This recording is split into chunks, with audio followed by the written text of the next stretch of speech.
கனத்துக்குரிய தேவ பிள்ளைகள் யாவருக்கும் அன்பின் ஆண்டவர் இயேசு கிறிஸ்துவின் நாமத்தினாலே வாழ்த்துதலை தெரிவித்துக் கொள்கிறேன். தினம் ஒரு தூதன் வழியாக இந்த நாளிலே சந்திப்பதிலே பெருமகிழ்ச்சி அடைகிறேன். இந்த நாளிலே ஏசாயா தீர்க்கதரிசன புஸ்தகம் 38வது அதிகாரம் 6வது வசனத்தை பார்ப்போம். நான் உன்னையும் இந்த நகரத்தையும் அசிரிய ராஜாவின் கைக்கு தப்புவித்து இந்த நகரத்துக்கு ஆதரவாக இருப்பேன் என்று ஆண்டவர் சொல்லுகிற ஒரு நல்ல வார்த்தையை கேட்கிறோம். அன்பானவர்களே, குறிப்பிட்ட நம்முடைய வாழ்வில் அநேக நேரங்களிலே நமக்கு அச்சுறுத்தலான காரியங்கள் வருவதை பார்க்கிறோம். அது பல்வேறு விதங்களிலே பல்வேறு ரூபங்களிலே நமக்கு அப்படிப்பட்ட ஆபத்துகளும் அச்சுறுத்தல்களும் வருகிறது. சில நேரங்களில் நமக்கு ஒரு கலக்கமும் கேள்விக்குறிகளும் வருகிறது.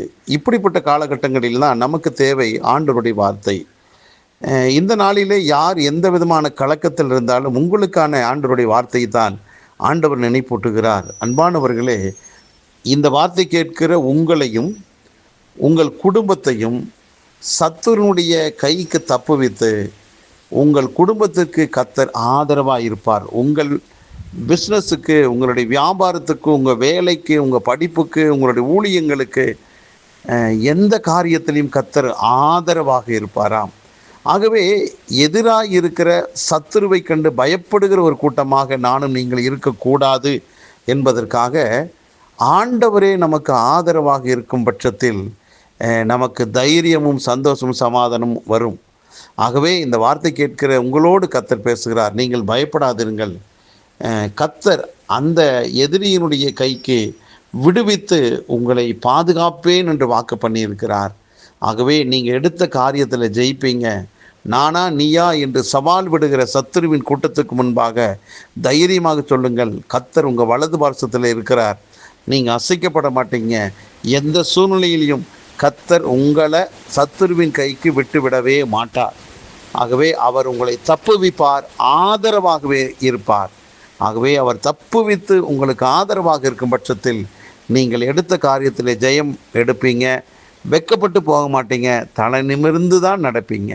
கர்த்தர் உங்களோடு இருப்பதை மற்றவர்கள் பார்ப்பார்கள். ஜெபிக்கலாமா? நல்ல தகப்பனே, இந்த நல்ல நாளுக்காக நன்றி ஆண்டவரே. எங்கள் வாழ்விலே சத்துருக்கள் எவ்வளவு தூரம் ஆண்டவரே எதிராக புறப்பட்டு வந்தாலும், எந்த வடிவத்தில் வந்தாலும் ஆண்டவரே நீர் எங்களோடு கூட இருந்து எங்களை ஆண்டவரே விடுவித்து தப்புவித்து எங்களுக்கு ஆதரவாக இருக்கிற உங்கள் அன்பு அந்த உள்ளத்துக்காக நாங்கள் நன்றி செலுத்துகிறோம். உம்முடைய ஆதரவின் கரம் எங்கள் மேல் நீட்டப்பட்டதுக்காக நன்றி செலுத்துகிறோம். ஆகவே எந்த விதத்திலும் சத்துருவின் கையில் ஒப்படைக்காமல் எங்களை உம்முடைய கைகளில் ஏந்து எங்களை காப்பாற்றுவதற்காக நன்றியப்பா. இதை கேட்டுக்கொண்டிருக்கிற எல்லாரையும் மனதார இயேசு கிறிஸ்துவின் நாமத்தில் வாழ்த்துறேன். எந்த பிடியில் எந்த கட்டில் இருந்தாலும் இந்த நிமிடமே அவர்கள் இயேசு கிறிஸ்துவின் நாமத்தினால விடுவிக்கப்படுவார்களாக. சுகம், சௌக்கியம், ஆரோக்கியத்தோடு மகிழ்ச்சியுள்ள ஒரு வாழ்வு வாழட்டும். இயேசு கிறிஸ்துவின் நாமத்தை ஜெபிக்கிறேன் நல்ல பிதாவே, ஆமென்.